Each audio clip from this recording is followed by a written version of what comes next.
It's been a while. It's been a couple of months. Yours truly has gone through a lot of different things with a lot of communication problems and whatnot that I will not necessarily share fully, but nonetheless, we all go through them. We all have to bounce back, and yours truly is starting to bounce back. Welcome back to another edition of the Tom Green Podcast. It's August. It's preseason time. Time flies when you're having fun. The last time we were on the show, we had Nick Buenavidez, aka Football by Nikko, on our show. And guess who's back with us? He is back again. Nico's back. Tell a friend. Nick Buenavidez, aka Football by Nikko, is back with us. Welcome back to the show, Nico. Thank you for having me on. It's great to be back. Hopefully you liked the little Eminem transition into getting you onto the show because, well, Matt Stafford, Detroit, LA, that's a reason why we're back here. So I guess that's kind of what we're going to start with for this preseason week one preview. Despite our teams playing different teams, it's a little bit of a twist on the show. Matt Stafford is now a Super Bowl champion. We talked about what the Rams need to do in the offseason, but Matthew Stafford is going through some elbow pain. Give us more about it if you can.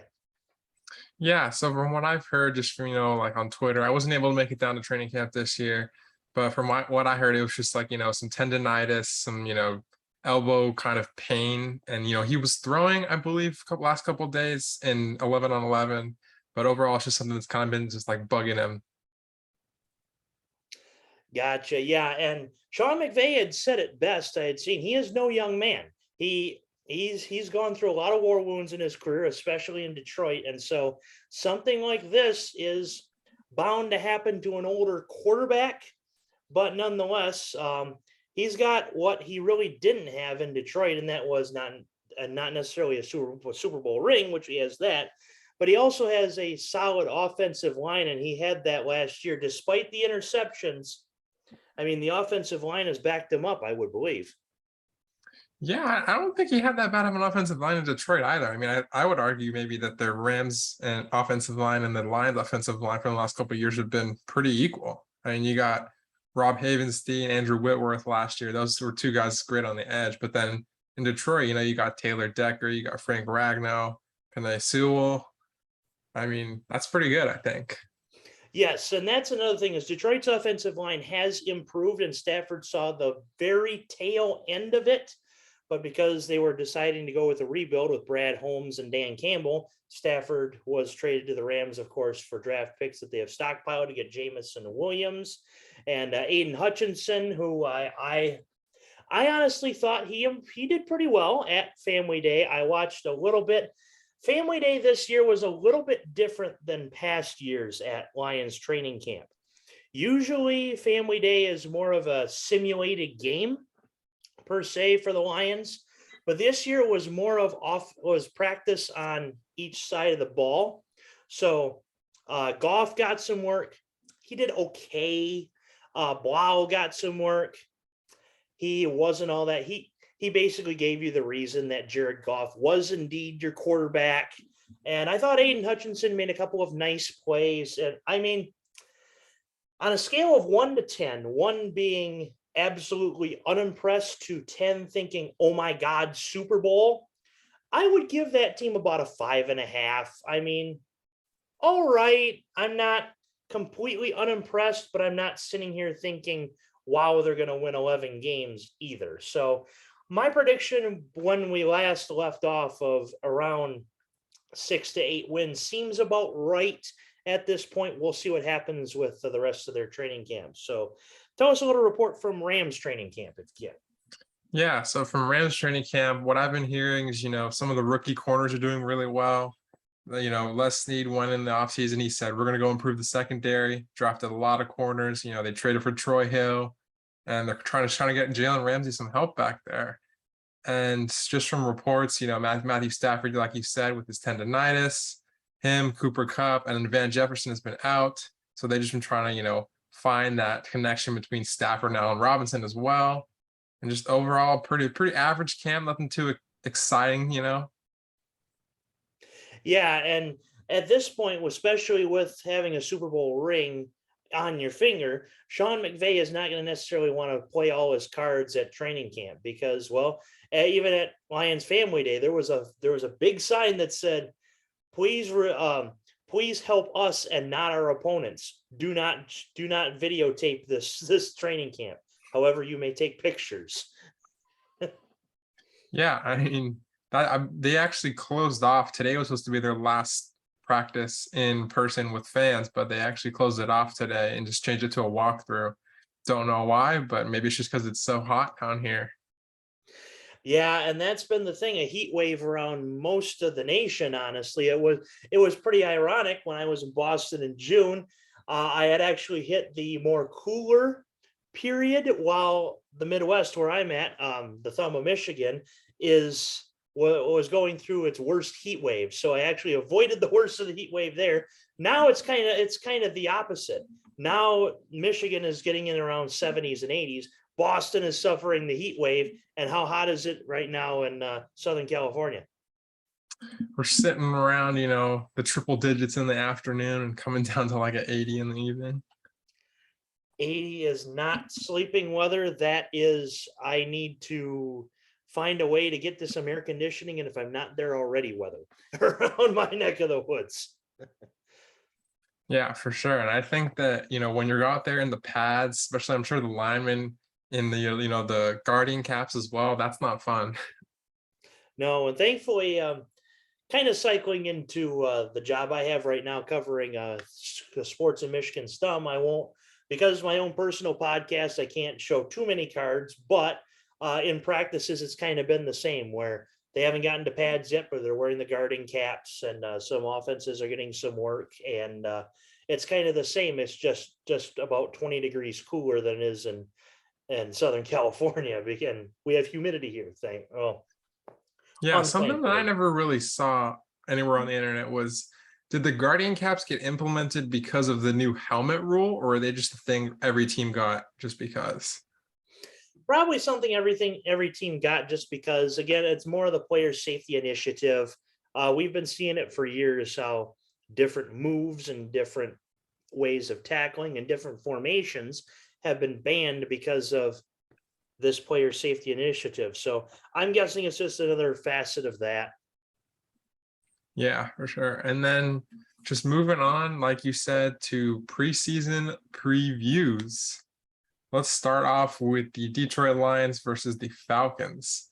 Now, I don't know about the Lions. I know that you're not going to see Matthew Stafford or anyone that really starts on the Rams. Would that be the case for Dan Campbell as well? What I heard last I had checked, you are probably going to see the starters play one quarter at most. As of right now, Detroit does not have anybody designated on their injury list, but of course, because the preseason, you're not going to see a lot of one cards shown or two top tier players in for a long amount of time. Atlanta is a 1-point favorite as of right now, but who cares about actual preseason final scores, except if you're betting them? Really, the key in this first game is to, one, see everybody get their feet wet in some aspect and not get hurt. Two, have a look at what your second and third string is going to look like with game action. And three, practice your 2-minute drill situations, because you will actually have on-field time and on-field game timing to practice these situations. So it's really not much of who wins, who loses. It's get your feet wet, see what your lower tiered players are going to look like, practice the 2-minute drill. I'm sure that those are going to be keys to Rams Chargers as well on both sides. Yeah, I feel the same way about preseason. I mean, you're going to want, especially the way that the Rams kind of run their preseason offense and defense, you're going to want to, it's almost like an audition, I say, for the players that, are on the roster bubble. I think that's what they like to do in terms of how they evaluate the players, kind of see how they play in the preseason. I think that's a big reason why Bryce Perkins made it onto the roster last year, because he had such a great preseason with the Rams. And I think that you're going to want to see, like you said, you're going to want to see those lower tier players, and you're also going to want to get the starters, kind of used to playing again for real. Yeah, and really that's going to be more of the case next week as far as the starters getting a lot of playing time. Right now in week 1, it's just more of getting their feet wet. But yes, they're going to want some playing time. Just how much is enough? According to Dan Campbell, Brad Holmes, and the Lions staff, you're going to see probably about 1/4. What does Les Snead, Sean McVay, and the Rams staff say? They usually don't play anybody. I mean, they usually just start like the second or third string offense and defense, which is kind of starting to become the norm as, more Sean McVay coaches kind of get poached from the Rams as well, too. So I'm sure the Vikings will be doing the same. The Bengals will be doing the same, all those kind of guys. Yeah, that's a very good point. So as far as actual game predictions, I will go ahead and throw out a prediction so that if anybody desires to bet this game, which I would only look at over under, honestly, in certain situations like this, I will actually look at the DraftKings Sportsbook and give you a line on this game. Of course, I got to log in real fast. And NFL preseason. Atlanta Falcons, Detroit Lions, the over-under right now is 35. Last season, preseason unders were about 2/3 hit. So do think about that when you go to bet these games over the weekend. On that total, I would honestly go with the under on 35. Anything really above 32.5 really is something to look at per se and go under on. The over-under on Rams Chargers is 30. What are your thoughts about that? I mean, even if you look at the teams last year, they played the Chargers last year in preseason. That went for 18. So I totally agree with you taking the under. If I were to bet on preseason, which I wouldn't recommend, even if you want to scratch that betting itch, wouldn't want to do it this way. Yeah, anytime you're gonna, preseason. If you're going to bet, I would say, I think we would both agree with this, only go on the over-under because points scored is something that, whether or not the team cares, is something that can be tracked. Whether or not the team wins, really neither side cares. I mean, if you have a 2-minute situation to where you're down by 1 score, go ahead and go for the win if feasible. But let's say you have 5 seconds to go and you're down 5, you're on your own 5-yard line. It's not the regular season. You're most likely not going to try to win that game because why would you risk a huge injury? For example, let's say the Rams and Bucks are playing a preseason game week 2 and it was down to 5 seconds left on your own 5-yard line. You have Cooper Kupp out there and say he tears his ACL on that last play. Now McVay is going to look like a doofus because he played a number 1 guy, which he would never do, what in retrospect he would never do. But let's say it happens over a preseason play. So basically what I'm trying to say is, and that might get misconstrued in the media, with me saying that is people or teams don't necessarily care about the outcome of this game. They care about how each individual unit has played. So when it comes to betting, only bet point totals if you're going to bet.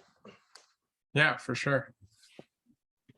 I kind of blew the man away there with some of the content I just gave you. So as far as over the rest of this preseason goes, what are you looking more? What are you looking to get more out of your first string and then your lower tier players? Yeah, so like you kind of said, like I kind of said already, we're going over again. It's kind of like an audition for those roster bubble players, and I think you're going to see maybe starting probably Darrell Henderson or Jake Funk is going to start at running back. I don't think Kyron Williams is 100% ready yet. I know he started practicing, I believe, this week, so I don't know if he'll be ready for the first week of preseason. If he is, I would probably want to see him and Jake Funk. Those aren't the, 2 crucial guys. But when you go look at last year when the Rams lost almost like their entire running back roster and were kind of forced to trade for Sony Michel, then that's what you want to look for, who can back up Cam Akers or Darrell Henderson if one of them gets hurt. And then you're looking at the wide receivers, definitely want to see more of Tutu. Everybody kind of criticized that pick because then next pick was Creed Humphrey, and he turned into, almost an all-pro in his first year, center. And then also you want to see kind of some of the rookies, you want to see Logan Bruss, you want to see all of the rookie corners, just kind of how they perform, who's, some of the standout players, and who are some of the players that are on the roster bubble. Yeah, and one thing I was going to mention, and I will now, is that I at least feel that Darrell Henderson is one of the most underrated running backs in the entire league. I think he is way underused in the Rams roster. However, he also has been a victim of the injury bug. And I'm certain that Sean McVay has been thinking about that when he tries to put in Darrell Henderson.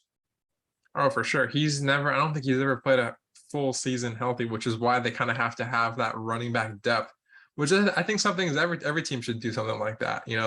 Running backs are some of the most injured positions because they're constantly, getting touches, getting hit, blocking. So they're kind of, taking lots of snaps, and that's why they get hurt most of the time.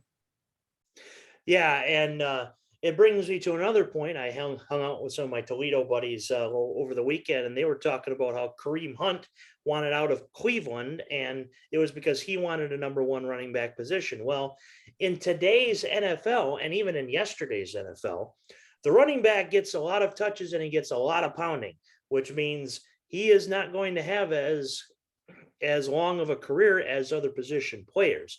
So when you have the running back tandem, that helps both running backs in the long run sustain longer careers. And even though you're bound to get pounded at some point in your career, that at least extends it.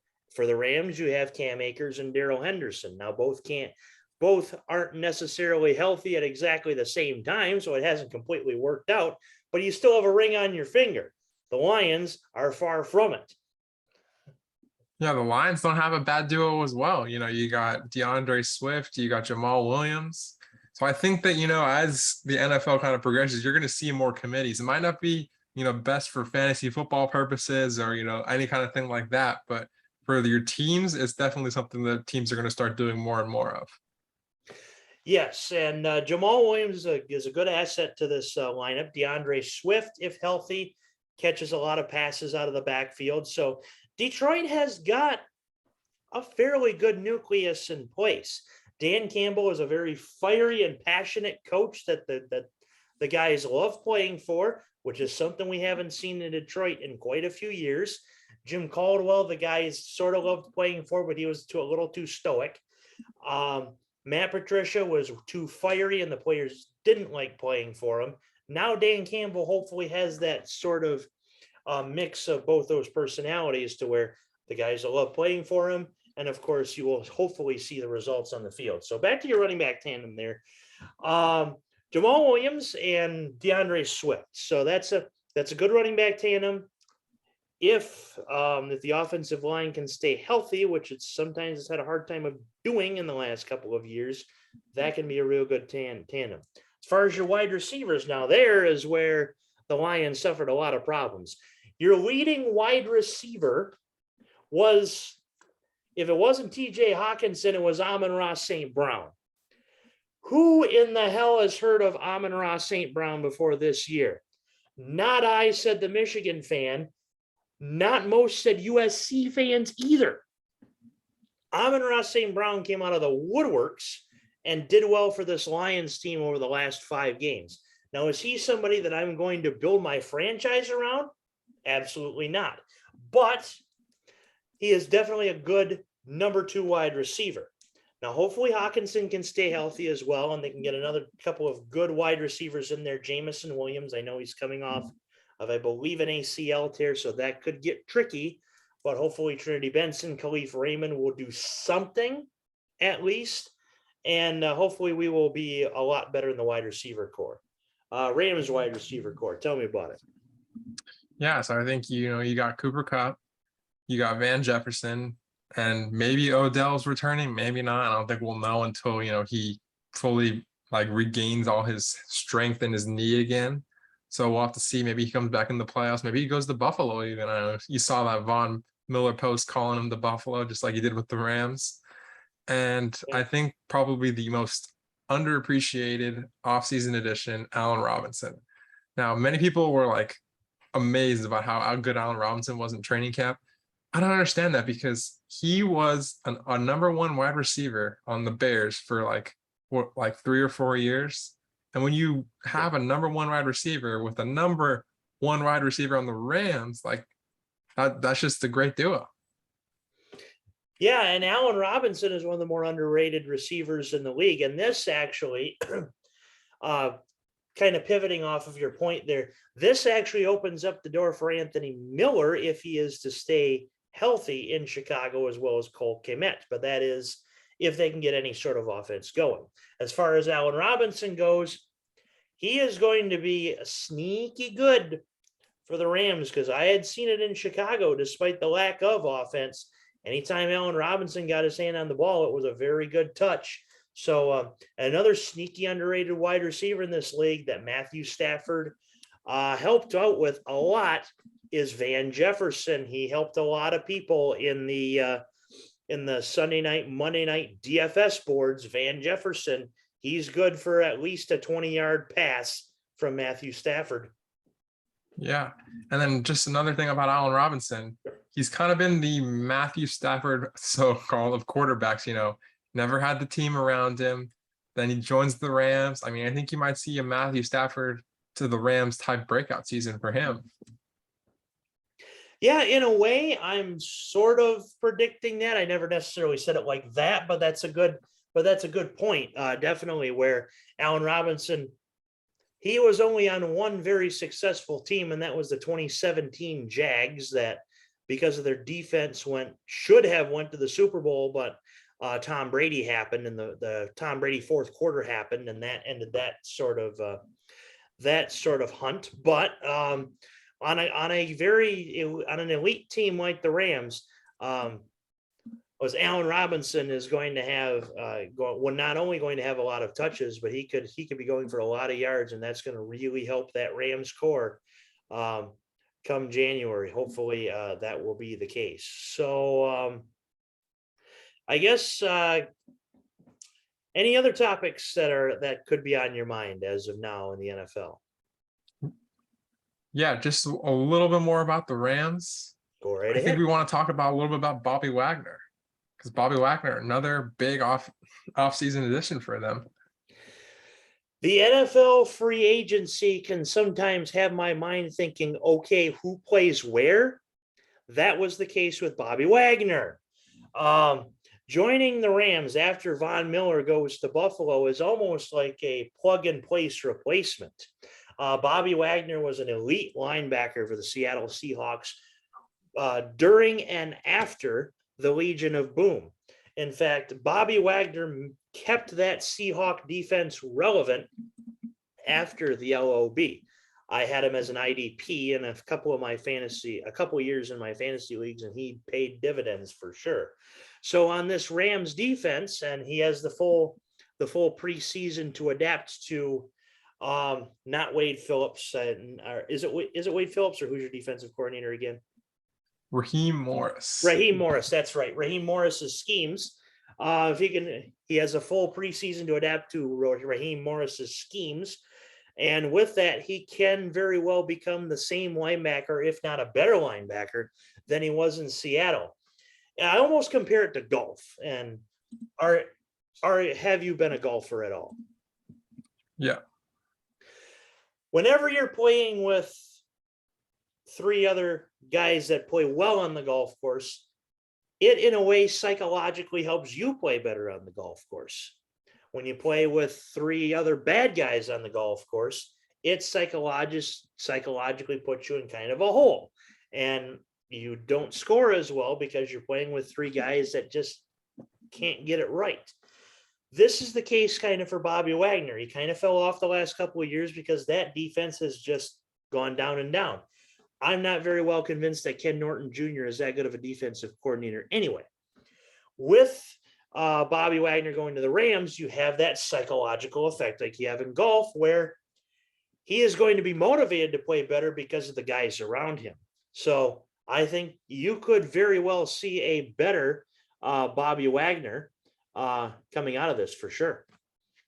I mean, how much better are you going to get with Bobby Wagner, though? that's the thing. While I say he's gone down, he's Bobby Wagner. So, I mean, on a scale from 1 to 10, he was at 10. He was at probably about 7.5, 8. That's still pretty elite, if you ask me. Yeah, he still made the Pro Bowl last year. Career high in tackles last year, 107. Obviously, the extra game was added. Keep that in mind. But still, one of the like highest career high in tackles you're going to find in his.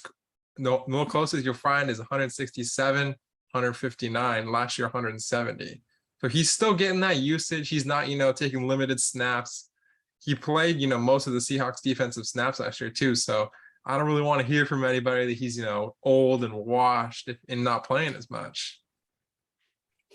That's another thing, is that unfortunately some people are calling him that, but if once he goes to this team, I mean, on the old and washed argument, look at Andrew Whitworth, 42 years old, played offensive line for most of the entire season and didn't miss a beat.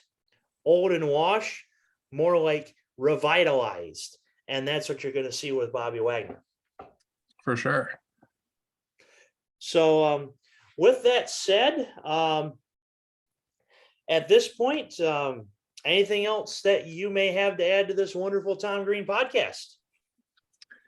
I think that's going to do it for this time. Thank you so much for having me on. Had a great time. Absolutely. We get along pretty well, and I will freely admit on the air that both times we have recorded on the show, we've pretty much winged it. I never really had much of a set schedule as far as what we were talking about, but sometimes the better podcasts can be those that you just wing it. In fact, at the start of COVID, I had a show with Joey Bag of Donuts on Twitter.